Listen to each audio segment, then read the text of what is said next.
ராமேஸ்வரம் பாம்பன் என்ற ஊரில் பிறந்தவர் அப்பாவு என்ற இயற்பெயர் கொண்ட பாம்பன் ஸ்ரீமத் குமரகுருதாச சுவாமிகள்.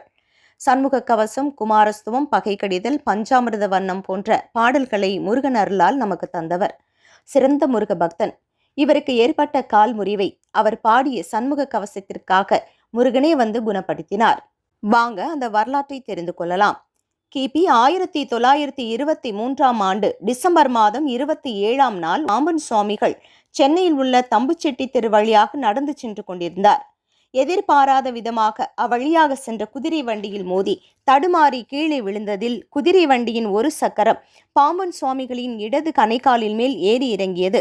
இதில் எலும்பு முறிவு ஏற்பட்டது.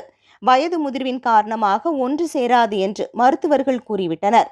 முருகப்பெருமானை வேண்டிக் கொண்டு சண்முக கவசத்தை பாராயணம் செய்தார். பாம்பன் சுவாமிகள் மருத்துவமனையில் சேர்ந்து 10 நாட்கள் ஆகிவிட்டன.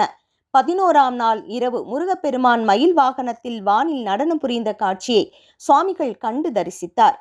மறுநாள் அவர் அருகே ஒரு அழகான ஆண் குழந்தை படுத்திருந்து மறைந்ததை கண்டார்.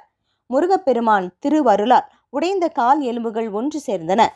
இது மருத்துவத்திற்கே சவாலாக அமைந்தது. மருத்துவர்கள் வியந்தனர்.